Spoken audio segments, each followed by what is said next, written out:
Hello friends, I am Rituraj Kumar. Welcome to on my channel. आज की इस वीडियो में मैं आपको बताऊंगा कंप्लीट जीएसटी के बारे में। तो आपको क्या करना है, इस वीडियो को शुरू से अंत तक देखना है और हम इस वीडियो को स्टार्ट करते हैं। तो इस वीडियो के अंदर हम सबसे पहले आपको बताएंगे जीएसटी होता क्या है, जीएसटी का फुल फॉर्म क्या होता है, जीएसटी कब से लागू हुआ हमारे इंडिया में, एंड जीएसटी के कितने टाइप होते हैं। और फिर हम बताएंगे जीएसटी की कोड को कैसे हम आइडेंटिफाई करेंगे, और जीएसटी का रजिस्ट्रेशन का क्या प्रोसेस होता है, किनको जीएसटी रजिस्ट्रेशन कराना चाहिए, और जीएसटी कौन कौन से आइटम पे लगते हैं, उसका एसेसन कोड क्या होता है, उसके बारे में हम जानेंगे। तो इस वीडियो को शुरू से अंत तक देखना है, और चैनल पे पहली बार आए हो तो चैनल को जरूर सब्सक्राइब कर लीजिएगा। ओके, तो हम वीडियो को स्टार्ट करते हैं। सबसे पहले हम जानेंगे जीएसटी का फुल फॉर्म क्या होता है। जीएसटी का फुल फॉर्म होता है goods and service tax. Okay, दूसरी बात, जीएसटी कब से लागू हुआ हमारे इंडिया में, तो जीएसटी 1 जुलाई 2017 से हमारे इंडिया में लागू हुआ है। ओके, अब बात करते हैं जीएसटी होता क्या है। ओके, तो जीएसटी बेसिकली इनडायरेक्ट टैक्स होता है that brings most of the tax impose on most goods and service on manufacture, sale and consumption of goods and service under a single at the national level. In present system, tax are levied separately on goods and service. Okay, GST is consolidated tax based on a uniform rate of tax fixed for both goods and service, and it is payable at the final point of the consumption at each stage of sale or purchase in the supply chain.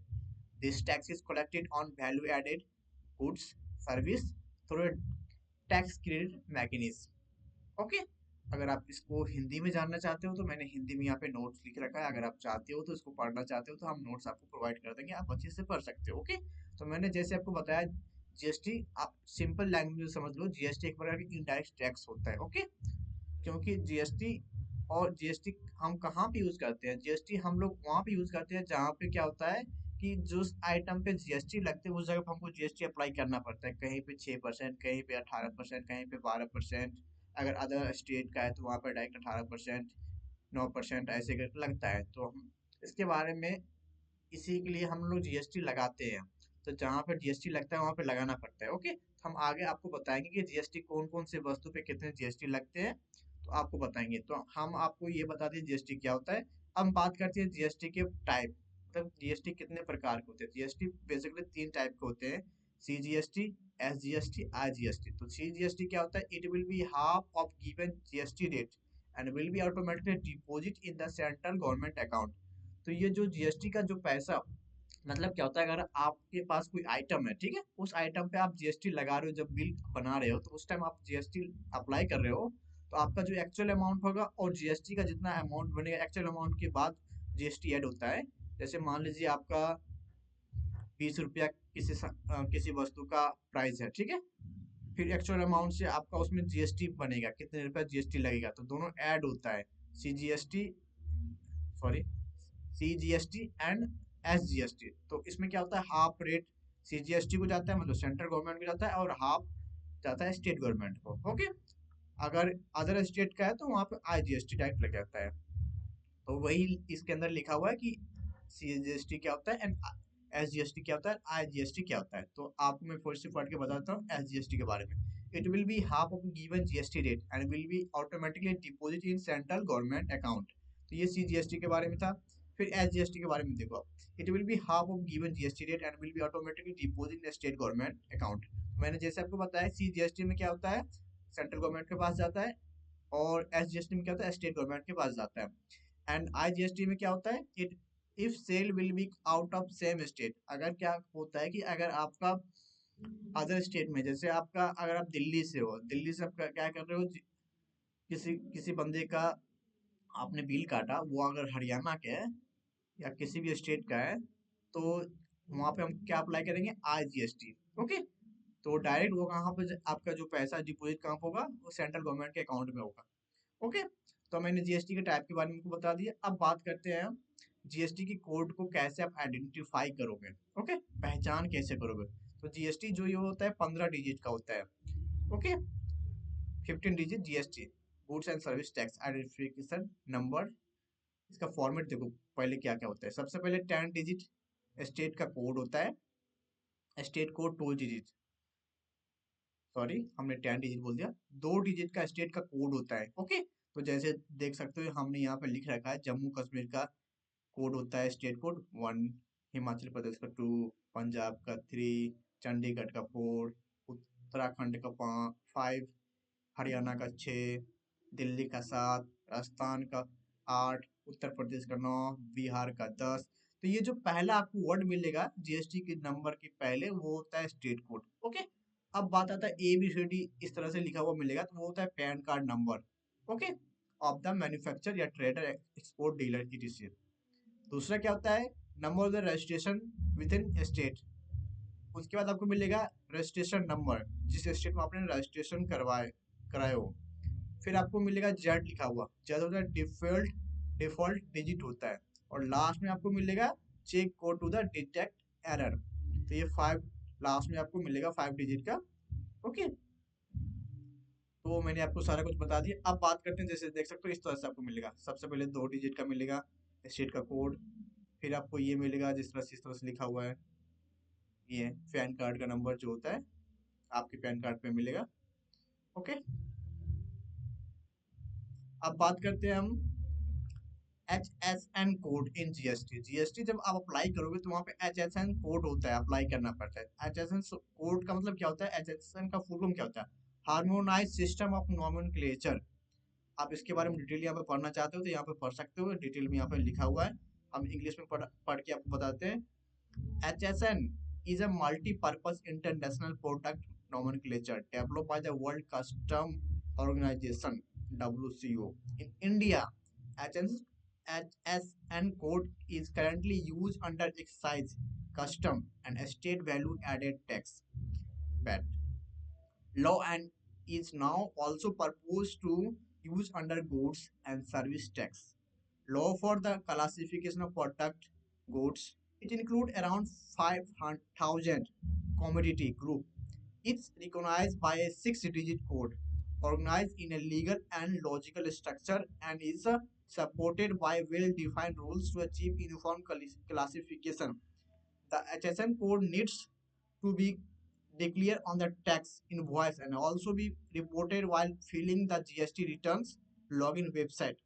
मतलब बोलने का मतलब क्या है कि जब आप GST return fill up करोगे जीएसटी के पोर्टल पे, ओके, तो वहाँ पे जो प्रोडक्ट होता है उसका एक एचएसएन कोड होता है। इस एचएसएन कोड पे मतलब सारे पे अलग अलग होता है। इस एचएसएन कोड पे इतना जीएसटी रेट लगेगा, इस एचएसएन कोड पे इतना जीएसटी लगेगा, मतलब सब पे डिपेंड होता है। ओके, किसी का 6 डिजिट का होता है, किसी का 4 डिजिट का होता है, किसी का 8 डिजिट का होता है, ये डिपेंड करता है। तो जैसे मान के चलिए अगर 4 डिजिट का एचएसएन कोड है तो उसका टर्न नंबर होगा अप टू 5 करोड़ तक। अगर कोई कंपनी है, ठीक है, तो कंपनी में अगर वो कोई भी इनवॉइस बिल बना रहा है तो उसमें अगर 4 डिजिट का वो उन्होंने जैसे कुछ सर्विस दे रही है, आइटम सेल कर रहे हैं, वहाँ पर 4 डिजिट एसएसएन कोड आपको वहाँ मिल रहा है, तो मतलब क्या है कि उनके पास जो टर्न ओवर है कंपनी का 4 करोड़ तक है, मतलब 5 करोड़ तक है। ओके, अगर टर्न ओवर 5 करोड़ से ज्यादा है तो वहाँ पे एसएसएन कोड कितना अप्लाई होता है, 6 डिजिट का। ओके, अगर HSN कोड 8 डिजिट का है तो मैंडेटरी है only in case of export and import of goods. अगर 8 डिजिट का है तो वहाँ पे कहाँ पे मैंडेटरी है, only cash in export and import. HSN का मैंने आपको फुल फॉर्म बता दिया क्या होता है, हार्मोनाइज सिस्टम ऑफ नॉमेनक्लेचर, आपको ये याद कर लेना है। और सैक का फुल फॉर्म क्या होता है, सर्विस अकाउंटिंग कोड। ओके, दोनों मैंने यहाँ पे लिख रखा है, आपको यहाँ पे देख लेना, ठीक है। अब बात करते हैं जीएसटी रेट कितने पे कितने परसेंट लगते हैं और कितने पे कितने परसेंट नहीं लगते हैं। तो जैसे कि आप देख सकते हो जीएसटी रेट फॉर गुड्स, मतलब वस्तु पे कितने जीएसटी रेट लगते हैं, दर। तो जैसे देख सकते हो मिल्क पे 1 पे, फिश पे, सैल्ट पर, सिंदूर पे, नेचुरल हनी पे, बेसन, printed books, newspaper, Prasad, fresh fruit and vegetable, इस पे आपको जीएसटी रेट नहीं लगते हैं, 0%। अगर आप बात करो स्पाइस, टी, शुगर, पेस्ट, नमकीन, soybean, milk powder, face mask, pizza, bread, ये सब पे 5% जीएसटी लगते हैं। अब बात करते हैं बटर, घी, दूध पाउडर, ये सब, बायोगैस, आयोडीन, अम्ब्रेला, स्विंग, ये सब दिस डैट जो भी है, इस पे कितने जीएसटी लगते हैं, 12% जीएसटी लगते हैं। अब बात करते हैं notebook, cake, jam, sauce, shop, ice cream, इस पे 18% जीएसटी लगते हैं और आप नीचे में नाम देख सकते हो। बात करते हैं 28% जीएसटी कहाँ पे लगते हैं, ऑटोमोबाइल्स में, मोटरसाइकिल में, डिश वॉशर में, एटीएम में, चॉकलेट में, टूथपेस्ट में, इस सब में 28% जीएसटी लगते हैं। ओके, तो ये सब आपको मैंने बता दिया। तो आप जब जब इनवॉइस बनाओगे तो वहां पे आपको देखना है कि हम कौन सा आइटम ले रहे हैं या कौन सा आइटम हम सेल कर रहे हैं, हमारा कौन कंपनी जो है उस कंपनी में क्या हो रहा है, तो उसकी प्रोडक्ट के अकॉर्डिंग आपको जीएसटी अप्लाई करना पड़ता है। ओके, जीएसटी इनेबल कैसे करते हैं? इनेबल करने के लिए सबसे पहले आपको क्या करना पड़ेगा, गेटवे ऑफ टैली में जाना है, सिलेक्ट कंपनी, F3 प्रेस करना है, फिर F11 प्रेस करने के बाद आपको टैक्सेशन में जाके वहाँ पे जीएसटी को सिलेक्ट कर देना है। यस कर दोगे तो आपका जीएसटी एक्टिवेट हो जाएगा। एक्टिवेट होने के बाद आप क्या करोगे, तभी आप इसके अंदर जब भी आप कुछ भी चीज परचेज कर रहे हो या सेल कर रहे हो, तो वहां पे आप जीएसटी अप्लाई कर सकते हो। ओके, अगर आप किसी को सामान बेच रहे हो तो उसके लिए वो परचेज इनवॉइस होगा, आप जो आप करोगे सेल इनवॉइस करोगे तो वहां पर आप जीएसटी लगा कर दोगे, उनके पास जो आएगा वो परचेज का आएगा बिल, तो वहां पे जीएसटी अप्लाई होगा। तो यही होता है, इसके अंदर आपको जीएसटी लगाना पड़ता है, ये सब इस तरह से। ओके, तो मैंने अपने अकॉर्डिंग से मैंने जितना भी था आज मैं आपको सारा कुछ बता दिए। हम अगली वीडियो में आपको बताएंगे और समझाएंगे इसके बारे में, जैसे कि type of purchase, purchase account में purchase exempt, purchase intra state exempt, purchase GST, purchase I GST interested goods and service. तो हम ये बिल के अकॉर्डिंग आपको समझाएंगे या एग्जाम्पल के अकॉर्डिंग से, ठीक है। तो आपको इस वीडियो को मैंने जो भी कुछ बताया आपको समझ गए होंगे, अच्छी बात है। इसमें कोई भी दिक्कत हो कमेंट में जरूर आप मुझसे पूछ सकते हो। हम तब तक के लिए आपसे विदाई लेते हैं, हम आते हैं अगले वीडियो में, तब तक के लिए हमारे साथ बने रहें और चैनल पर पहली बार हो तो चैनल को जरूर सब्सक्राइब लाइक करते हुए जाइएगा। धन्यवाद।